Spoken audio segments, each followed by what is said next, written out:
This is a Film Stories original podcast. When it comes to weight loss, no two people are the same. That's why Noom builds personalized plans based on your unique psychology and biology. Take Brittany. After years of unsustainable diets, Noom helped her lose 20 pounds and keep it off. I was definitely in a yo-yo cycle for years of just losing weight, gaining weight, and it was exhausting. And Stephanie. She's a former D1 athlete who knew she couldn't out-train her diet, and she lost 38 pounds. My relationship to food before Noom was never consistent. And Evan, he can't stand salads, but he still lost 50 pounds with Noom. I never really was a salad guy. That's just not who I am. Even through the pickiness, Noom taught me that building better habits builds a healthier lifestyle. I'm not doing this to get to a number. I'm doing this to feel better. Get your personalized plan today at Noom.com. Real Noom users compensated to provide their story. In 4 weeks, the typical Noom user can expect to lose 1 to 2 pounds per week. Individual results may vary. We made this.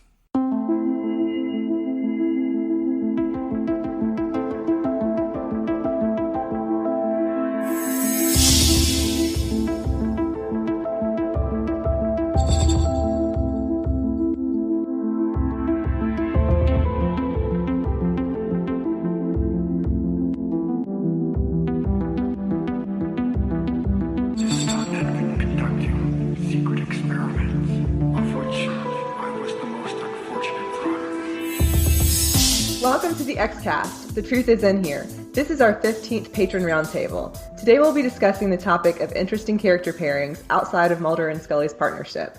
I'm your host, Marlene Stemme. I'm joined today by Annie Flowers and Michelle Milbauer. Hi, Annie, Michelle. How's it going? Hi, good to be back. Yeah, good to have you. So we created the stipulation that our character pairing choices would be outside of Mulder and Scully, obviously, and then also Doggett and Reyes. So basically any character interactions that aren't major assigned partners. So anything interesting that you enjoy. So we're going to go ahead and go kind of like in a round robin like we do and start with you, Annie. Okay. So my first one, these aren't in any particular order, but this first one is probably one of my very favorites, is Scully and Frohickey. When Mulder is missing in the Blessing Way and Frohickey comes to Scully's apartment, they're sitting down drinking French press, and Frohickey says that Mulder was a good friend, a redwood among mere sprouts. It adds a little more dimension to both Frohickey and his relationship with Mulder, but also it kind of solidifies, I don't know if solidifies, but it adds more to Scully and Frohickey's relationship. So he's not this little troll pining after her. They're really connecting. I find it really sweet. So that's one of my, if not my favorite, one of my top ones of the relationships pairings outside of Mulder and Scully. I'll go ahead and chime in because I also, for one of mine, I just have Scully working with a lone gunman. And within that, I love that. Oh, do you? Okay. Well, let's talk about that. Yeah. So I love that scene, Annie, that you're talking about with Frohickey. One of the things, though, that I wish we had seen a little bit more of is Scully having interactions with Byers, because I think that would have been a lot of fun to see how they played off of each other a little bit more than we did, because they're both kind of reserved people, in their presentation. And I think that would have been interesting. But I really enjoy Scully working with the lone gunman. I liked in season 6 particularly that she seemed to work with them more than Mulder did. And the more I thought about it, I think that she kind of fits in with them. She's almost like I don't want to say like their gal pal, but she could be like their fourth sort of like lone gunman. And there's just something to me that's very earnest in that dynamic and more collaborative almost than they have even when they're working with Mulder. Because it seems to me that like when Scully's working with them and interacting with them, it seems like she's really working with them and connecting with them. Even though she found them so strange at the very beginning and paranoid, it seems like she really has a genuine working relationship with them. Whereas with Mulder, it almost seems like he expects them to work for him. And they seem happy to oblige him, but it doesn't really seem like it's that equal collaborative relationship. And that's something that seems like we kind of saw a little bit, right? That's the vibe I got from Scully working with them, especially in season 6. Oh, a lot of what I enjoy too, a lot of times, is it seems like the gunmen are afraid of Scully.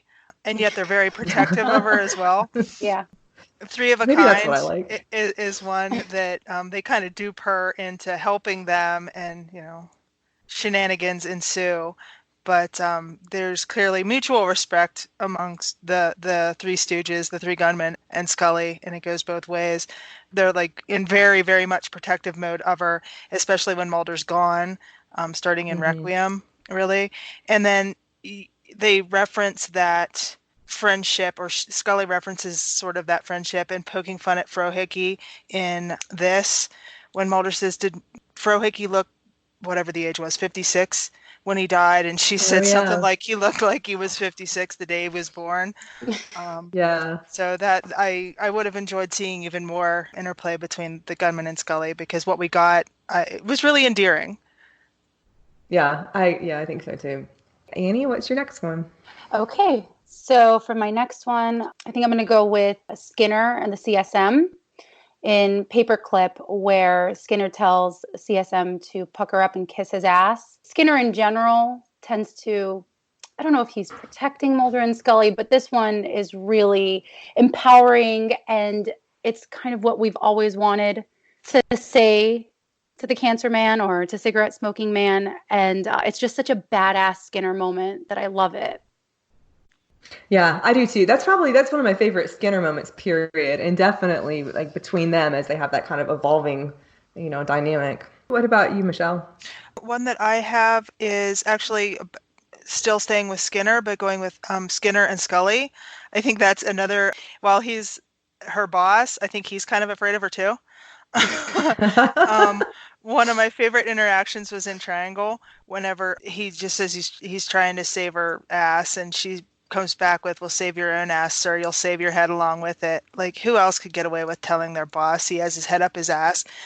But then again, also after Requiem, he's sort of in Scully protective dad mode, where he's working with her, but he's very protective of her. Still kind of afraid of her, I think. But yeah, a lot of the interactions between them, I would have liked to have seen more of it instead of protect mode, and not even necessarily in a boss employee role. We got a tiny bit of him and Mulder in Requiem, which ultimately I suppose didn't end well, but to see Skinner and Scully in the field together might have been interesting as well, other than of course without at the beginning of Mulder's abduction arc was really what we saw of that. But just seeing those two work together more, I would have liked to have seen. I tend to like it when Scully, has, I don't even know if it's the upper hand, but when she's sort of defiant with Skinner.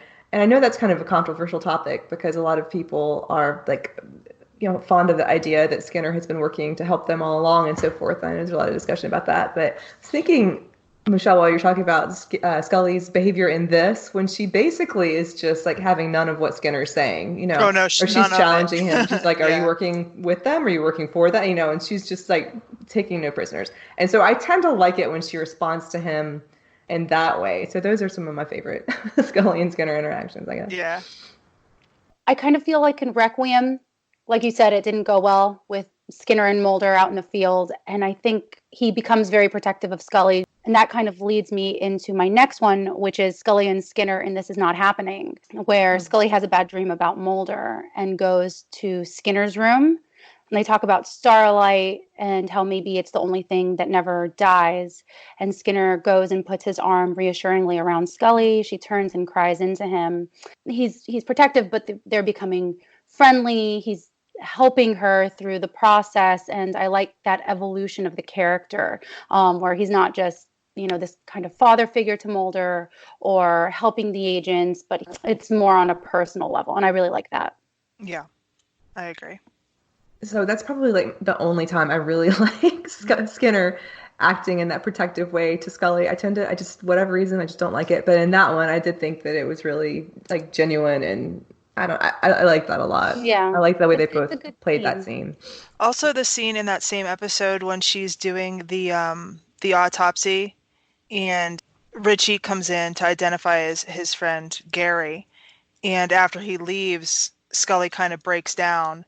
And you could see in Mitch Pileggi's performance that he again, I've said it on different podcasts that I really enjoy seeing the characters or the portrayals of the characters when you truly believe that character is feeling what you're seeing. And in that moment, at least I did, felt like Skinner genuinely was kind of heartbroken for Scully, knowing what she was going through in her own mind and yet still doing the job. So I also really, really like that autopsy scene as well. Yeah. Yeah, that's interesting. I hadn't thought about that moment, but doesn't he he doesn't roll his eyes, like he's not in derision, but it's almost like, why are we doing this? Because doesn't want, like, it can tell it's upsetting her, and it's almost like he's questioning like what the purpose of why are we putting her through this? He calls her Deana, which doesn't happen often. So. No. You know it's serious when he calls her Deana. When anyone calls her. Yeah. Right. If we're using first names, that is serious. Yep.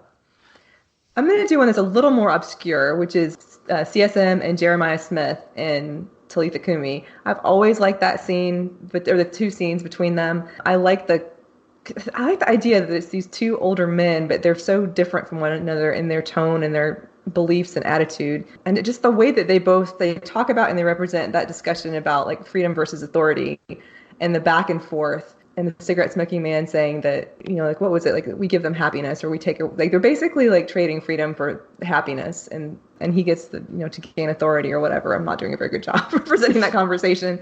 The way they're going back and forth in this discussion, and then just how Jeremiah Smith is so almost increasingly calm throughout. You can see him becoming more and more placid, and the cigarette smoking man is getting increasingly nervous. I thought they played that really well. And then just the way that Jeremiah Smith is saying he no longer believes in the greater plan. So he's just representing something entirely different than what the cigarette smoking man is at that point representing. So it's a little scene, but I think it's like makes a huge difference in that episode. And then just, I think it's an interesting way of having those two characters showcase those themes. So that's one of my favorites. I like that scene as well. And also when Jeremiah Smith is doing his shape-shifting act and goes in between him, who we know as Jeremiah Smith, and then appears to him as Bill Mulder, and appears to him as Deep Throat. So that leads into one of the other pairings, or some of the other pairings that would have been interesting to see, is just different members of the consortium together. What was Deep Throat's connection or interaction with X? X was his predecessor. Did he work with X directly previously? I mean, they're all, part of the same bad guy network. So, I mean, was he, his intern for a while? Was, X Deep Throat's minion? So I just thought it would be interesting to see some of that, see more of Deep Throat interacting with CSM, or Deep Throat with Bill Mulder. CSM and Bill Mulder. We got hints at those, but I think some episodes or some scenes that digs a little bit deeper into the dynamic between those consortium members would have been interesting. I mean, heck, they could have done, before the X-Files prequel series. I would have watched that. I would love that. I might have, yeah. Still would, yeah. Yeah.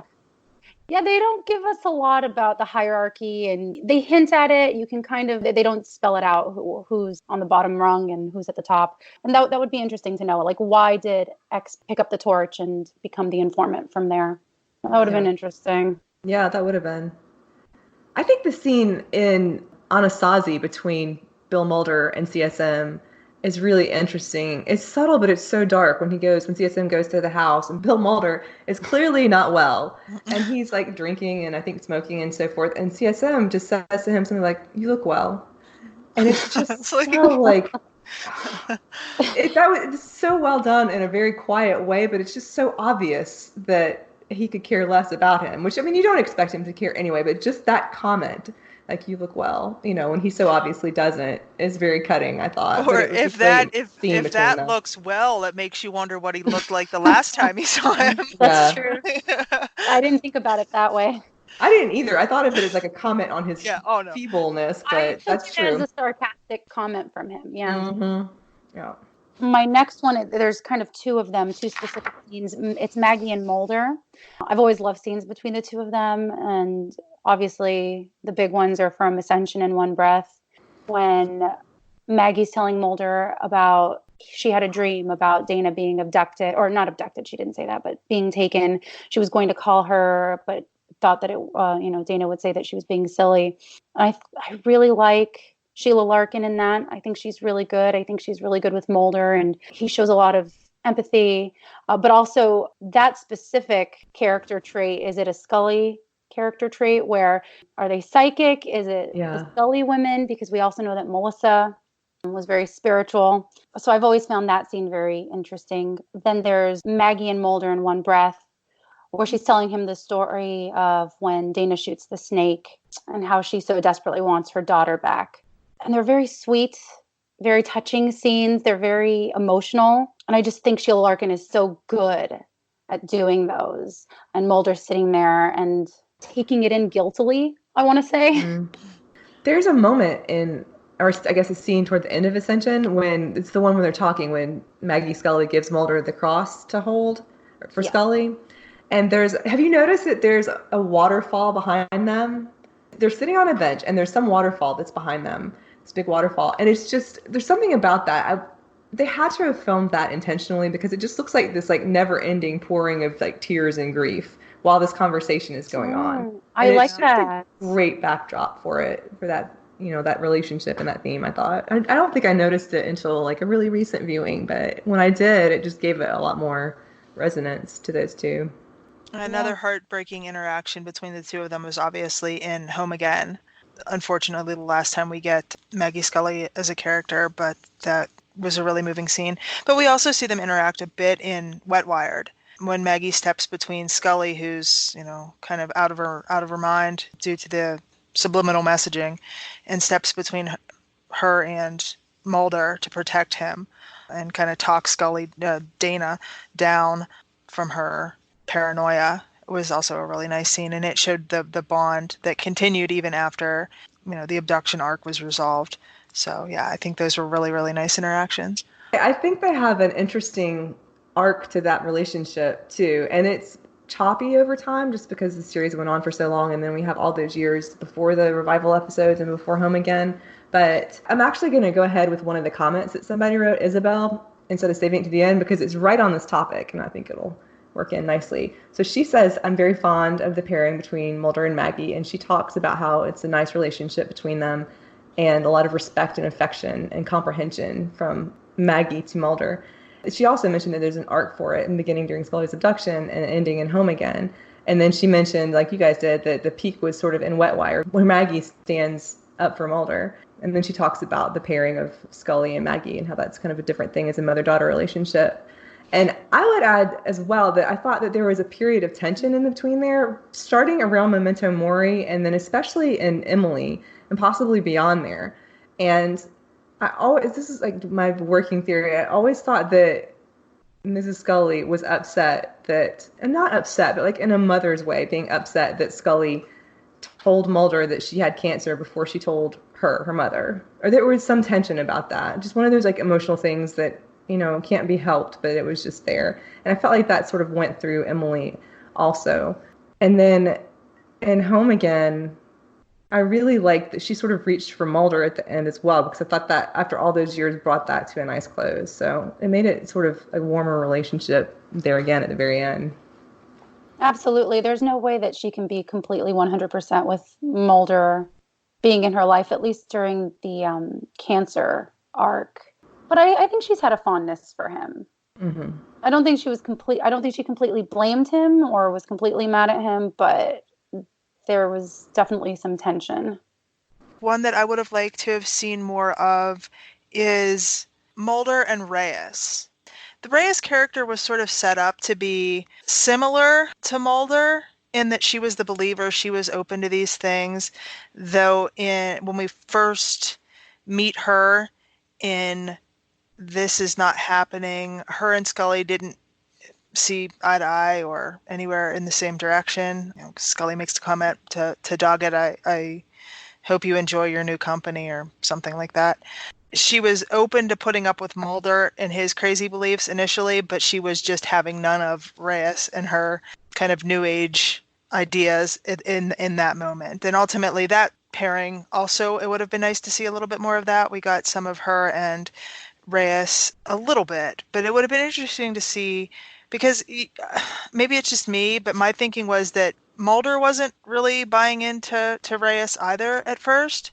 So to see the two quote unquote believers together and see how those interactions would have been, I think could have been interesting maybe for a minute. Just like there was headbutting that happened between the two skeptics, as it were, though Scully was more of a believer at this point by the time Doggett showed up. So it was still sort of the skeptic and believer, but not really.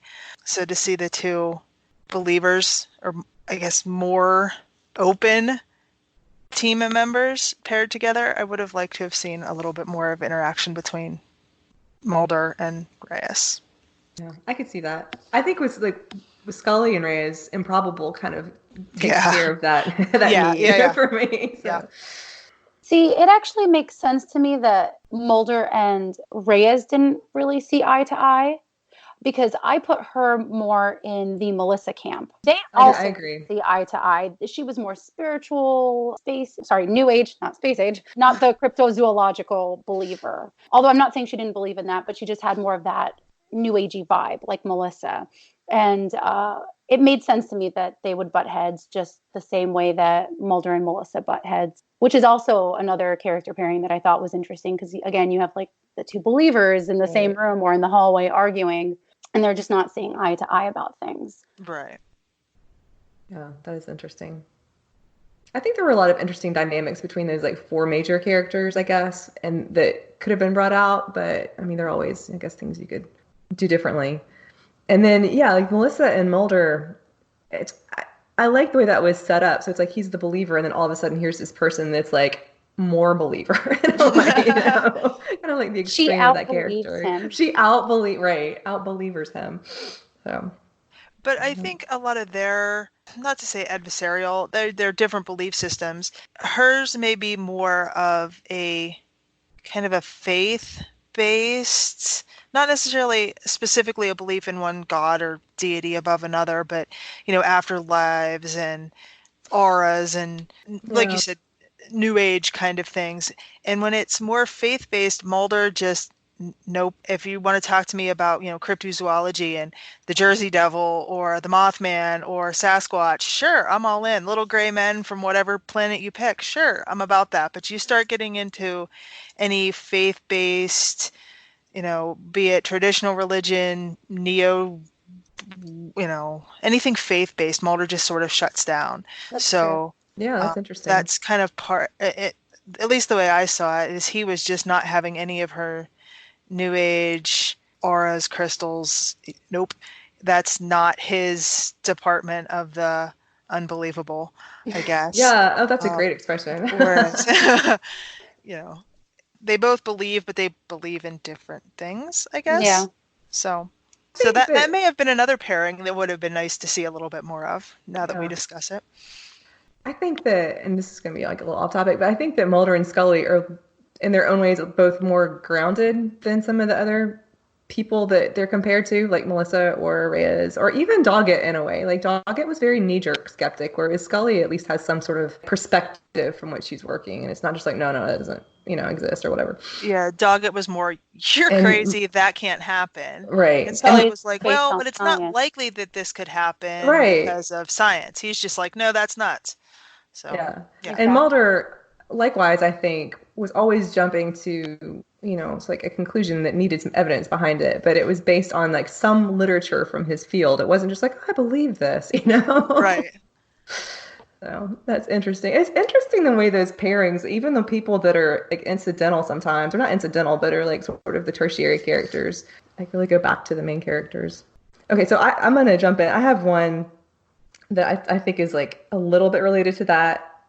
And it's a little bit of an obscure pairing, but it is Leonard Betts and Michelle, the ambulance driver from Leonard Betts. Oh, yeah. Okay. I always thought, there was like a warmth to them, to that relationship, but it was kind of founded a little bit in his, like he seemed to care for her, but she was sort of amazed at his ability, you know, and it was kind of like this friendship that could never be, but there was a fondness between them. And there are only a few scenes, but there's the teaser, you know, when he's diagnosing the person with cancer, and she's like, well, how did you know that? And she's clearly kind of in awe of him. And then, of course, like crashes the ambulance and his head gets cut off. So that, and then the scene later when she finds him again, or hears his voice and recognizes that it's him, and then he injects her and so forth. And it's, I mean, I don't know. I just think that there was something about that, like some sort of regret that they were like just technically working partners, or that he, supposedly had to do this, which of course he didn't have to kill her, but it seemed like there was some sort of like lingering emotion there. And then when Mulder and Scully are interviewing Michelle, it seemed like it kind of reflected aspects of Mulder and Scully and talking about Leonard's astounding diagnostic ability, that he could tell what was wrong with someone. I thought that was very Mulder-esque. And then Michelle feeling like she was just following along as his partner. So I thought there was a parallel there, but then I also did think that they were just kind of an interesting, like, professional pairing in their own right. I do not remember. I have to go back. I think it's been a long time since I've watched it. Wow. Again, it's like it was a small thing because it's just a standalone pairing, but it's one that I remember that I really liked. My next one is Krychek and Marita Covarrubias. Specifically the very hot kiss in Patient X, and for no other reason than that it's just so hot, but also I feel like it's maybe the writers saying, we're not going to give you Mulder and Scully kissing, but here's Alex Krychek, the guy that Mulder could have been if he went in with CSM, and Marita Covarrubias, who is fair-skinned like Scully, has the same haircut as Scully, only she's blonde. And let's have them do that, which I thought was kind of funny. Like, we're not going to give you the real thing. Here's the evil side of it. I was going to say, like, if Mulder and Scully were evil, here's what would happen. They have to very Chris Carter. Yeah. And it's not just that. I find their other scenes very interesting, but just specifically that one for a little bit of resolved sexual tension. Okay. But that's still kind of underlying tension, I guess, even when they make a return appearance in Requiem, when they're all in the basement and then they're in, the conference room, when they're all discussing what needs to be done. Yeah, that was maybe not quite as hot as the jail scene, but no, still the tension there. It's like there's still an expectation, like, didn't they do something? Yeah. So it definitely plays off. No feelings involved, though. It was just... That's it. Well, that is it. That's like the evil Mulder and Scully. If they were just like no feelings, just, Do you have another one? I do, and it's definitely an obscure one. It's a character that made, I believe, only 2 appearances, one in season 8 and one in season 9, which means, there might be about 15 of us that actually saw it.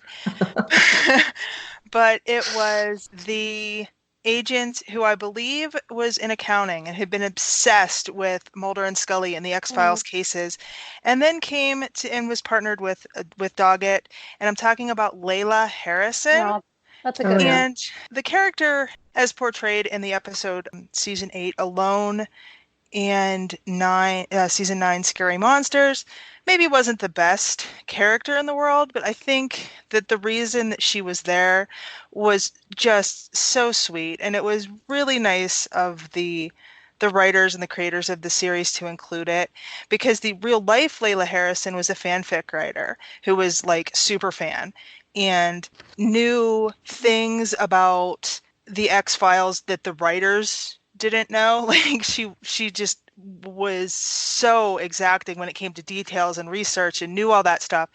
And she sadly passed away from cancer in 2001, I believe.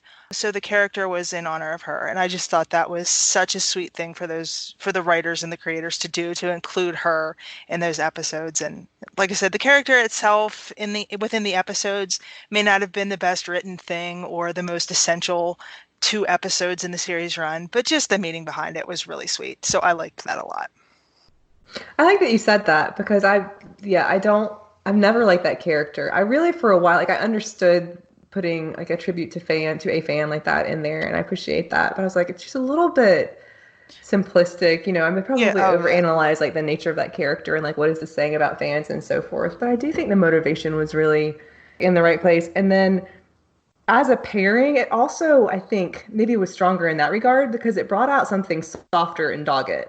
And I think we'd started to see a little bit of that side of him by that point, but not quite so much as he was able to show in working with her. So that makes sense to me. Yeah, that was a really good one. I hadn't thought of that. I wouldn't have either. Okay, so I'm going to go it's a theme. I picked Scully and Alfred Fellig from Tithonus, but really it could also extend to Scully and like many, many other older men, because she seems to work really well, it seems, with older men. And there's just like something about her dynamic, I think, that works. And we've seen it in Tithonus. There was the man in Johansson and Piper Maru that was the friend of her father's. Even Clyde Bruckman, I thought like that was a really good dynamic as well. And then this is going to show my ignorance on season 8, but the person in Patience that was the older man that was the I guess he was the bat. I need to go back and watch that. I haven't seen that in years. Yeah. But that was, as I recall, that was a similar dynamic. And then the museum curator in Humbug was another one. So just like a lot of these different like older men seem to really relate to Scully. But particularly with Alfred Fellig, I thought that at that time she had this kind of world weariness that maybe mirrored his life weariness. And then when she asked him that question, how can you have too much life? It's in contrast to how she's behaving at that time. And I'd like to think that Felix saw some life in her rather than just figuring out, that he could kind of use her to let himself die. But really all of those scenes in his studio and his darkroom between them, I think are excellent back and forth scenes. Yeah, and I've just always noticed that she seems to get on well with the older men. Back to Scully's like daddy issues. Yeah. I don't even know if it's in that, like in the dad issue. Maybe it is some of that, but it just almost seems like there's just something in her personality and like the personalities of these curmudgeonly older men that mix as well. And she does seem to get along better with men in general than women. I've always found, not always, some of her interactions with women can be awkward or they make me uncomfortable. Yeah, I agree. A lot of times with female character interactions, I don't know if it's because it was mostly a male writer's room that they weren't as adept at writing interactions between two women, so they always sort of came off as adversarial or jealousy based. Yeah, maybe. I hate that. I don't know if that was the case. Yeah. We're going to do a roundtable sometime in the future on Scully's relationships with women, and then like the complimentary one on Mulder's relationships with men, which I think is probably equally interesting. And I remember in the official podcast for Kill Switch, Tony talking about the like Scully's interactions with women and so forth. But I see the relationship she had with Esther Nairn, or the interaction she had with Esther Nairn or in Visigoth, kind of, I don't know. I see it differently. I think there's something that's interesting that changes in the episode between them. And I don't see that one necessarily as a jealousy-based one. It's adversarial. I don't know. I guess for me, it's like they start off at odds and Scully doesn't, she's making fun of her and says like, what were you, the bass player and so forth? Because she's dressed in that very sort of affected way. And then I wouldn't even say it's necessarily growing respect, but there's some sort of empathy between two women that sometimes have like kind of hard and closed personalities, I think. Yeah. I know what you're talking about. I just feel like the way Scully tries to have it come out feels, I guess, like you said, feels forced. It doesn't feel natural. She's trying, but I don't know if she means it. I feel like maybe it's not robotic, but almost like I have to be compassionate now. Oh, really? Okay. I don't know. It just doesn't come off as genuine to me. And I don't know if it's the writing or if it was the directing. It's just something about it didn't really click for me. That's interesting, because it did for me, but in Visigoth or Esther didn't seem like somebody that would want a lot of sympathy from another woman either, I guess. That's true. Yeah. And so I saw them almost as like somewhat like-minded in that regard. And the parts, not to go too much into this, but I guess the moments that make me uncomfortable with Scully and other women are the ones where you have a character that's like very emotionally open and emotionally effusive, and Scully is just not that way. And so I kind of get, like, even in Memento Mori, and I think it was very well done, but when Penny Northern is talking to Scully and telling her all of like this about her story and about caring for her and all of this stuff, and Scully's clearly uncomfortable, and so am I, because I don't think that I would respond any differently than Scully did. It's just too much, and so that's what it seems to me in those situations, whereas Scully seems a little bit more matched with somebody that's a little more stereotypically male, maybe. And in Visigoth kind of was like that in some ways. So I don't know. I think that's a good and big, interesting discussion to be had, though. Definitely. Yeah, for sure. Bigger than this particular episode, yeah. If we could do an alternative universe, like I think at one time I had made the joke previously that if we could combine two characters from different timelines, since X-Fest 2, I feel the need to inject Karen Conneval into every conversation that we have. Oh, I have her on here. Love to see Melvin Frohickey alongside Chucky Poundstone. Because I think those two actors would be hilarious working together, and those two characters kind of being together.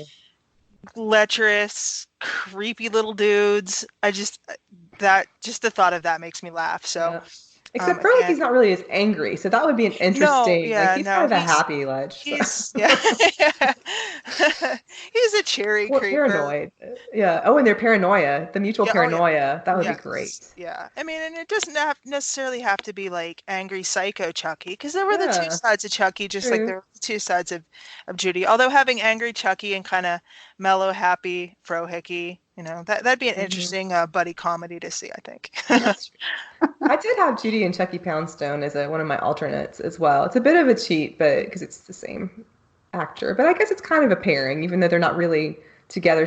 They're playing Hangman together in the episode. And it's definitely unique in the doubling theme. I do like those scenes with both Nice Judy and Angry Judy and Scully. I thought those were really good. Mm-hmm.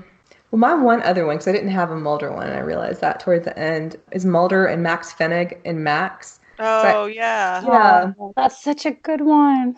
I always liked Mulder's gentleness when Max has the seizure. I think it was at least unique at that time, maybe, to have a man like Mulder taking care of another man in that way. And he was just very caring for him. And I think that it just showed early on, especially at that time, that Mulder really cares for the less fortunate and downtrodden and people that are kind of on the margins of society. And he was quiet about it. It wasn't like he was out trying to show that. He was just taking care of him and making sure he was okay. So I thought that was a good moment and a good, interesting pairing. And again, there's Mulder and then Uber Mulder, more believing Mulder, Yeah. I think he sees a lot of himself and what he could have been. Yeah. Mm-hmm. Had things gone differently. Absolutely. That's true. Maybe if his parents hadn't been so well off, maybe if he hadn't gone to Oxford, who knows? Yeah. Yeah, I think it highlights also that Mulder's empathy toward these people that the mainstream society kind of makes fun of or looks down on. And not only does Mulder, believe what Max is saying and believes what Max has been through, but he actually cares about him and wants to help him. Yeah. Right. So just the depth of Mulder's empathy is really shown there, and it's nice to see. I think that's it. I think that he cares for him as a person. It's not just here's another story to support my beliefs and my work. Right. Absolutely. I like that. Well, if you two are finished with your options that you've had, we will go through some of the responses from our patrons and see what we have to say about that. Sounds good. So, yeah, we had some excellent ones for sure from our patrons and listeners on social media. So we'll go through these. Thanks to everybody that contributed to that. So Sarah Blair just mentioned quickly Skinner and the Lone Gunman and Fight the Future. Of course, always fun. And also Triangle. That's nothing to put down. Triangle as well. They're pretty funny. Katie Doe mentioned Scully and X. And then Scully and the Elder in 731.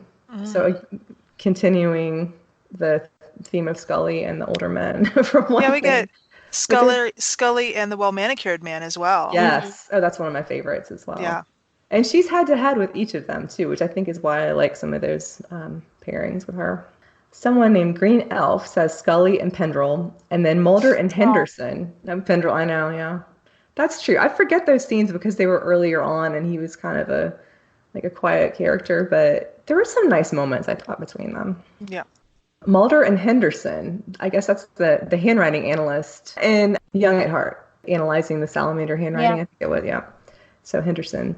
And then he also says, I think Mulder and Melissa as friends could have been completely wonderful. Mulder and Melissa? Melissa as friends. Maybe eventually. Yeah. I feel like their interests are divergent enough, but perhaps. So Clara Cook says the couple in the episode about the guy who can control the weather. Okay. Yeah. Rain King. I totally agree. I think they're so much fun to watch. Holman Hart and Sheila. Yeah. I think they're super fun. They're both characters, absolutely. Mm-hmm. And they carry the episode, too, as that couple, their scenes, I think, I don't think I wish Mulder and Scully would come back. It's fun just watching them interact. Right. And then she also says the elderly ghost couple who haunt Mulder and Scully. Oh, the ghost who stole Christmas. So, Ed Asner and Lily Tomlin. They did do a good job with that. They were great. Maurice and Lyda, yeah. Someone named Dana Scully makes me feel autopsy-turvy. On Twitter, says Scully and any gunman. So clearly that person is very aligned with all of our enjoyment of Scully and the gunman. Cassie says Krycek and Covarrubias. So I agree. For them. Paige Schechter says, outside of really enjoying the dynamic in Mulder and Doggett, I'd say I very much appreciate the interplay between cigarette smoking man and the well-manicured man. And she says, because it goes on, she says, too often in shows or movies, the dark side is represented by like-minded people. With the well-manicured man, we got to see another side of why the syndicate deemed something necessary. Not that he could keep CSM in line, but there was an explanation for actions given when such dialogue might have felt stilted or come off like mustache twirling. And when the well-manicured man blew sky high, so did that textured feel to the conspiracy. I thought that was really interesting. Yeah. To have a dark side that's represented by people that have different ideas about why they're doing what they're doing. Different layers of that. Ashley Jeremy Breuer says any of them, she calls it the Mulder faux Mantha meetings, FAUX Mantha meetings, were always compelling to me. I just found it interesting to see how Mulder would handle potentially being face to face with his sister. I think that's a good one as well. It is for sure. That's one I hadn't considered, but that's really interesting thought. Yeah. Stephen Crabtree says that the interplay between Skinner and Cigarette Smoking Man talks about that and the gradually evolving relationship between Skinner and Krycek, and also mentions Skinner and X. So he says that Skinner's protective nature really was shining through in each of the three relationships. That's interesting. I never would have thought about it as like a manifestation of Skinner's protective nature when working with those people. Andrew Levitt says, he has a few things here. He says Doggett and Skinner. He says they work really well off each other. Doggett's a knee-jerk skeptic, and Skinner was kind of wanting to believe and had Mulder and Scully's best interests at heart. And he mentions Via Negativa and The Gift, demonstrating that. I think that is interesting, like Doggett and Skinner, because I think of them as being both very much of that sort of alpha male type. Yeah, military rigidity. No nonsense. Yeah. Right. And then he goes through, basically, like, gives a really good history, Andrew Levitt, that is, of the interplay between the cigarette smoking man and Skinner. And we've already talked about that a little bit, but he talks about it being sort of complicit early on, but Skinner showing he's on Mulder's side, at least somewhat, and then like really being more overt about that, and then sort of having to be a little bit more under a cigarette smoking man's thumb, or being more under his thumb, whichever way you see it, in Memento Mori and Zero Sum. And then just saying that Skinner can't abide the cigarette smoking man or his methods, and there's great tension because of that, but that there's just kind of like this ongoing relationship they have to have. And then the last one, Kurt North, goes back to Krycek and Marita. He says, especially in Requiem, and he says, don't get me started on Patient X. And then he has a great big red heart by that. He said, I understand one of the reasons why there wasn't more Laurie Holden, but I yearned for more of the two of them together. It would have been great to see Marita and Alex X-Files post season 7, and he wanted to see more of them in season 6, I think. Anyway, he wanted to see more of Krycek and Marita. And then he says, so let's talk Fowley and Mulder for me. And then he says, maybe that's for another time. He's just a very big chipper for Dinah Fowley and Mulder. So that's his favorite pairing. But we won't hold it against him too much. So everybody has their special thing. I think it would have been interesting if it had been done in a different way. I don't know what way, but I didn't find it compelling either. But yeah, I think it was an interesting side to Mulder. And the fact that he kept it away from Scully was also interesting. We know that it's something that he does, like with the ova and brain disease. I don't know if they just didn't have enough, if Mimi Rogers didn't have enough time to come back to really flesh it out. It just didn't work for me. Anything else that you guys have to close on? I just want to say that I'm sorry I didn't really put Doggett in or Reyes in any of mine. I like them, just it wasn't the same for me, I guess. We didn't hit the revival too hard either, other than, of course, the Kieran Conneval tribute, the necessary. We have to. Okay. We have to do it. I'm obligated now. Well, you said Pumpkin. Oh, we did. That's right. Yeah, that's true. We did talk about that. How did people feel about William's interactions with either of his parents? I thought there were parts of it where it was interesting. I always thought, like, if they had to have him at all, he was more interesting as an idea than he was as a reality. And I think that very much became the case once they got to the end of season 11. Mm-hmm. It's like this idea of this loss that Scully had had, or that Mulder and Scully had, to me was far more interesting. Like in Founder's Mutation, it was like a much more interesting and kind of meaningful thing than when they find him. Because then it just almost became, well, not almost, I think it did become a whole other story. I do think if they had left it, it would have, I don't know, I don't want to be too negative, but because I was going to say salvageable, but it would have been salvageable or like understandable if they left it at the end of Ghoulie, where like that was, they saw him driving away, they gotten to see him. Like the moment when Scully sees him or interacts with him, like that pairing in the parking lot at the gas station. Yeah. And the way that she, when she saw that it was him. So she didn't have the experience, but she was able to see that she'd had the experience or the reflection of it. I thought that was actually really well done. And I do love that she reacted with kind of like joy and wonderment rather than disappointment or being upset that she didn't recognize it was him at the time. She was just happy to see it, you know, afterwards in that moment. And if they had just like let him drive off into the world, then I think that kind of that been the end of the William storyline. I would have been okay with that. Yeah. I don't have a choice. But, well, to turn it on its head, we could also have a pairing of Reggie from The Lost Art of Forehead Sweat with basically anybody, because those scenes of them editing him into old X-Files was brilliant. Just the way he talked could have been, I mean, yeah carried on like that. He was like the Forrest Gump of the X-Files. He just like throughout. You know. I enjoyed Mulder, the scene with Mulder and Dr. They, although I think it was more Stuart Margolin's performance that I enjoyed in that, not necessarily that it was something between them. The experience of group watching that at X-Fest was so much fun, so it's hard to separate the joy of watching the episode when it first aired was so much fun, but then in the group setting, changed it even more for the better for me. Yeah. And Brian Husky is so engaging, and that was fun. I'm actually really upset that I forgot about Pendrell. I like is it in Tunguska or Terma? I can't remember which now, but when they're in the protective, I'm not sure if they're like full hazmat suits, but they're in the suits working. And I like that Scully had someone else to work with along those lines. You know, she had kind of a little friend in her line of work. So I enjoyed some of their pairings. For Clara and our other friends that are interested in the train conductor, should we talk about Mulder's interactions with the train conductor? That was good. The Davy train.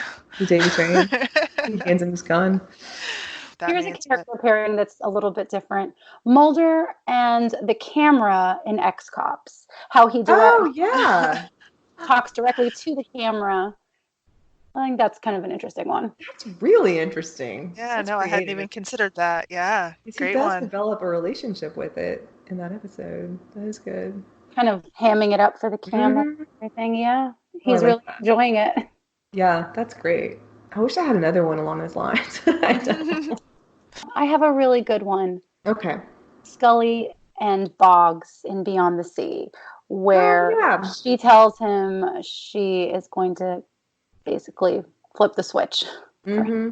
Oh, that scene's amazing. Good. Yeah. Really, all of their scenes are, but that's like the height of it, though. Yeah, for sure. I like when she tells him, she's like, "If you really were psychic," and he says, "I would have known you lied." It's a good moment. Yeah. Too. Yeah. And he's very calm. She's very angry, and he stays calm through it. I think it's fantastic. Yeah. Yeah, those were both fantastic performances.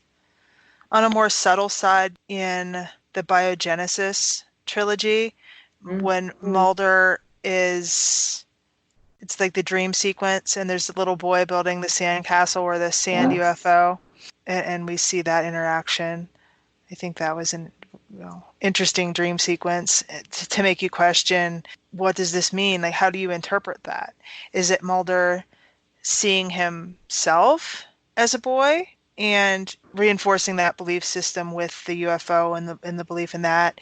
Is it an alternate future and he's seeing his own child?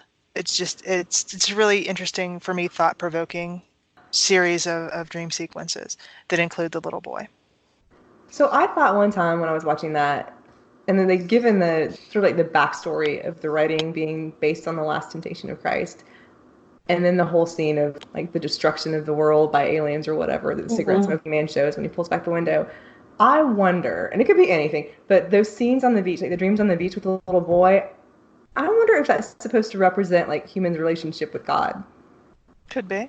Because it's like this creation and destruction, and he's like, that's okay, you can build it again. And I'm not sure like who's what necessarily in that.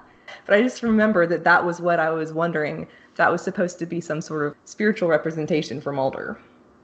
But in a light and playful way, too, because they're building the sandcastle on the beach spaceship. So it's clearly something they're enjoying. And when he says something about like it was your spaceship and you're destroying it, you know, there are different layers to that entire dream thing, too, when it's Mulder is sort of leading the boy or the boy's leading him. I don't know. I think it's a lot deeper than it seems like just kind of watching it through with the rest of the episode. Oh, hey, there's another pairing. The stoner, the stoners. Good one. That were in all of those episodes. Yeah. Because earlier I was trying to think of something from Quagmire when I was making my notes, and I was like, oh, I don't know, like what could you? Because it's very, isolated, and there's the sheriff and there's Mulder and Scully, but they kind of interact with all the different people. It's not different pairings, but yes, the stoner kids. Their mug shots with the spray paint all over their faces. Oh, that was so great. They were good sports to do that. Too, definitely. Yeah, it was great to have them back in the revival. Yeah. I was really happy to see them. Yeah, I was too. What about Guy Man and Daggoo together? I was just thinking about like Guy Man and Mulder, but Guy Man and Daggoo also would be a good one. I do like the end with Guy Man and Mulder at the end of that episode. That's a really good one. It is. It's kind of like Mulder's moment of wonderment and happiness. Yeah. I would have liked to have seen something similar, like a similar pairing with Scully and the Weir Monster, or Scully and Guy Man as well, and how that would have gone. Well, we kind of got that in the cell phone store, but it almost became X-rated. Yeah. Maybe, okay, that's not exactly what I meant. Something that was a fantasy. Right. Akin to the cemetery scene, yes, but somewhere else with like Scully and Guy Man. Meaning that she would have realized that he was the Weir Monster, or?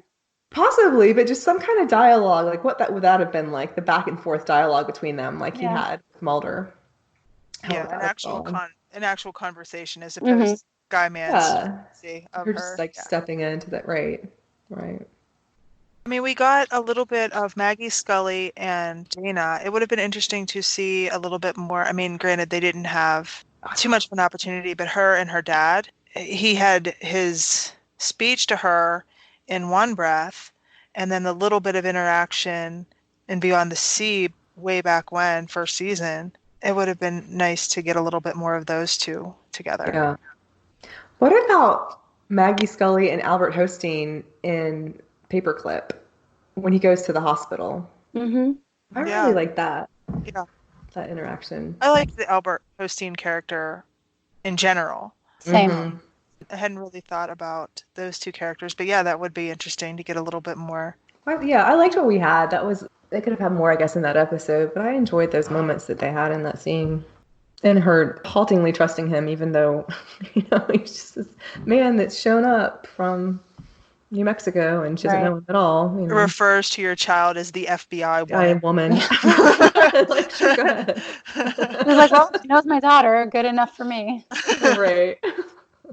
I really like Mulder with Modell in Pusher. The very end scene before Scully shows up, the intensity in their eyes, the showdown, the kind of showdown feel to it.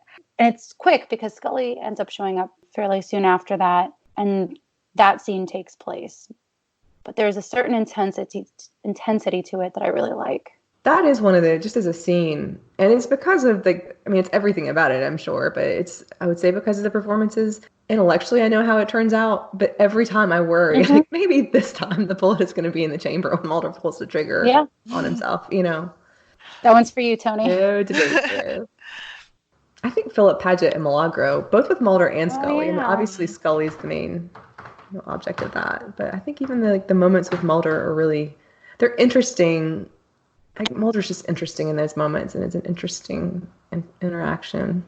They're all very subdued performances. Very, what's the word? subtle. I don't know. But they convey so much. As dark as it may be, there was Scully and Donnie Pfaster, who both times really she was able to ultimately save herself. Right. The second was obviously a lot darker. When I think about their scenes together, Donnie Pfaster and Scully, they're all very physical and, like you said, kind of increasingly violent. So it doesn't even seem like they're acting together. And I wonder what that would have been if they had had more scenes where they were sort of interacting before that happened, either in Irresistible or even, I don't know how that would have been possible in Origin, but maybe, because it is all just abduction and then the brutality. Terror. It's not really like them having a conversation or an interaction. Maybe too the what's inferred, because she was creeped out by him and was just put off by him even when they were interviewing somebody else in the jail in Irresistible. Right. And he was just kind of there and sort of creepily staring at her. And she was sort of put off by him even then, before he was even on their radar. So I think maybe it's part of what ratchets up the intensity, even way years later in Origin, is just still feeling that underlying like creepiness about that character. I'm sure there's endless more pairings that I'm going to think about in the next half an hour. I feel pretty good about mine. Like I said, the only one that I'm really upset that I missed was Pendrell, because that would have been that's a good one. In the beginning, we always got Mulder and the ever-present on the other end of the phone, Danny. Oh, Danny, that's true. Yeah. We never saw him. It's a remote pairing. This was on the phone a lot. No. Mulder and Detective Kresge. The little bits that they had together were interesting. And Emily, which are really only a couple scenes. But that was interesting it's almost like having two Mulders together. Two very slightly different Mulders. It's kind of like back to Irresistible, Mulder and Mo Box. Oh, yeah, that's a great one. Mo Box, the loudest typer. Yes. Would we have wanted to see more of Mulder and Bill Scully Jr.? Yes. That was sort of an adversarial. Okay. It was good. I don't know if I want to see more of it. I'd like to see if Bill pushed him far enough that Mulder would ever defend himself, or if he would just sit there and take everything that Bill had to give him. They worked in season 1 with a lot of academics, and I enjoyed that. They would have like consultants with experts in various fields, and I liked that they did that. I just don't apparently. What was his name? Chuck Burks? Oh, Chuck, yes. I really like Chuck Burks. Dwayne Barry and Mulder, some of those scenes, especially the scenes in Ascension, I would say. Yeah, those were really good, really intense scenes. Well, there was CCH Pounder's character, the hostage negotiator. I think having her with Scully in a scene would have been interesting too. Yeah. Definitely. Interesting female character pairings. I do feel that when Scully is with a woman, a scientist or a doctor or law enforcement who's more of her equal, she fares better. Who was the doctor in, was it Erlenmeyer Flask? Ann Carpenter was the doctor's name, the one that was she did some work in genetics. I don't remember exactly what. Is that who you're talking? Whose family was killed, or she was killed in the car crash? And I thought they worked really well together. I thought that was a great scene, or those were great scenes, I should say. Yeah. Also, was she a professor? The woman that she worked with in the Sixth Extinction. I love Biogenesis. that. That's probably my favorite example. That was a really good pairing there, in my opinion. Oh, and then Mulder's mom, I guess, had scenes with people too.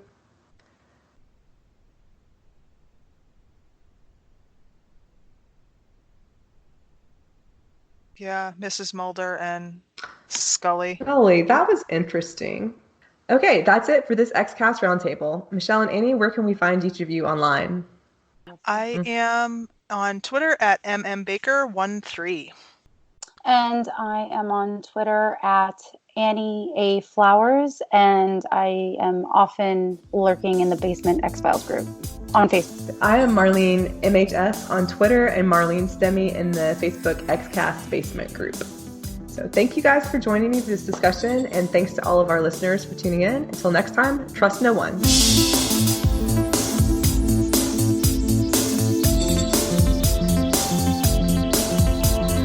The Xcast, an X-Files podcast, is produced and hosted by Tony Black, alongside a dedicated team of podcasters and X-Files fans. You can find the show on Twitter at the X_cast, on Facebook by typing in the Xcast, or inside our group, the X-Files Basement, an Xcast podcast fan group, plus on Instagram by typing in the XFcast. If you're a fan of the show, why not support us on Patreon? Exclusive bonus episodes, early access to new episodes, plus become part of our Xcast community in the Patreon department. To see our monthly subscription options, just head to patreon.com/the Xcast. That's patreon.com/the Xcast. We'd love to see you join our Patreon community. We're also part of the We Made This podcast network at We Made This Pod on Twitter and We Made This on Facebook. You can find a range of shows on TV, film, music and popular culture in general on the network. Thanks for listening, and we'll see you next time.